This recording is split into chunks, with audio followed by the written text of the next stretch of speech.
ADHD brains can overflow with ideas, beautiful, out of the box, creative ideas. But you know that moment when an idea leads to another, and then suddenly your brain is full of possibilities, but no clear direction? Often we try to chase everything or nothing. Just how do we implement our ideas, and how can Forrest Gumping help? Forrest Gumping, you may ask? Well, in the opening scene of the movie, a feather drifts unpredictably on the breeze before eventually landing at Forrest's feet as he sits on that park bench.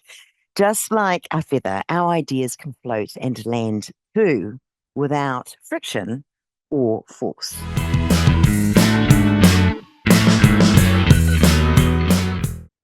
Welcome to ADHDifference Strategies. I'm Julie Legg, your host, author of The Missing Piece and an ADHD advocate. Over the years, I've had the privilege of speaking with incredible guests, unpacking real life strategies, mindsets, and tools for navigating ADHD. This bite-sized series brings those insights together, short, practical, and ready to use.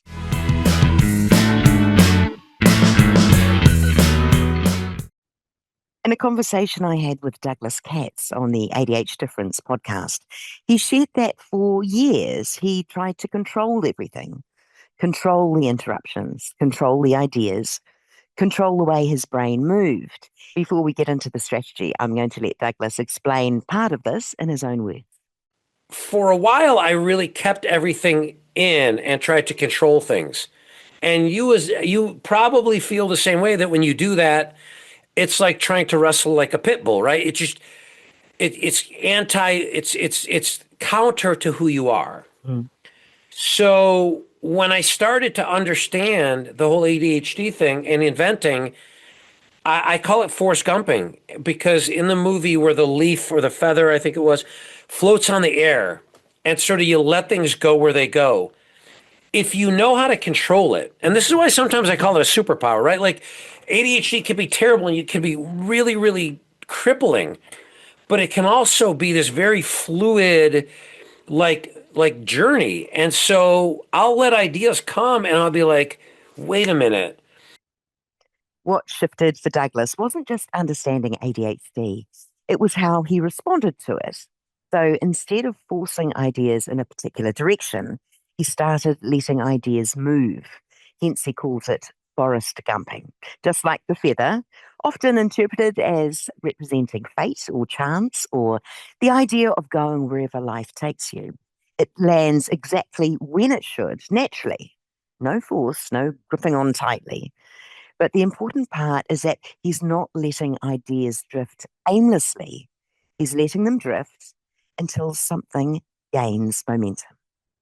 ADHD brains generate ideas quickly, constantly, non-linear, creative, associative.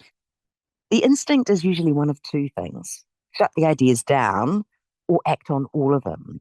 But this gives you a third option.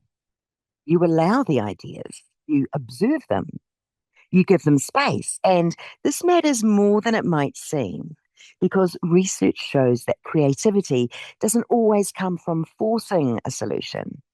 In fact, stepping away, allowing the mind to wander, can significantly improve insight and problem solving. And this is known as the incubation effect. In other words, when you stop trying to force clarity, your brain often finds it anyway. And for ADHD thinkers, this is powerful because clarity doesn't come in a straight line. It comes through patterns, through repetition, through noticing what keeps coming back. So, how do you actually use this? Well, first of all, you capture the idea, but don't feel the need to commit. So, write it down. Don't act on it immediately. Next, let it sit. Give it time, days, sometimes weeks. Notice which ideas keep resurfacing, because the ideas that matter don't disappear, they return. Next, look for momentum. Some things start to align, whether it's a conversation, a person, a resource perhaps. Something clicks into place, and that's often your cue.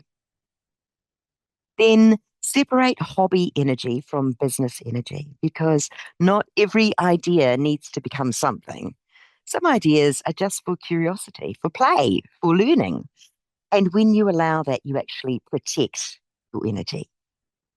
And finally, you pivot without shame.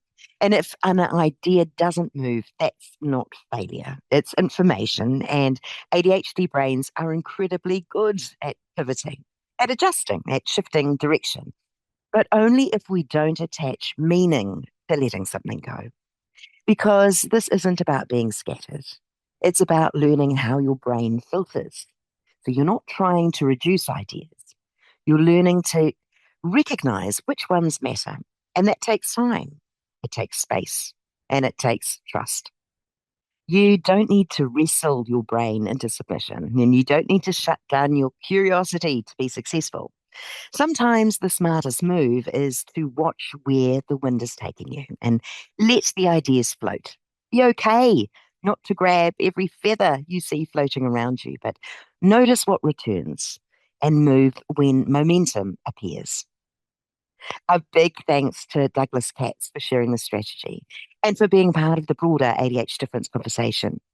If you'd like to hear more from that episode, head over to our main series. You'll be looking for season 2, episode 43, to hear more of his ADHD insights. Links are in the show notes.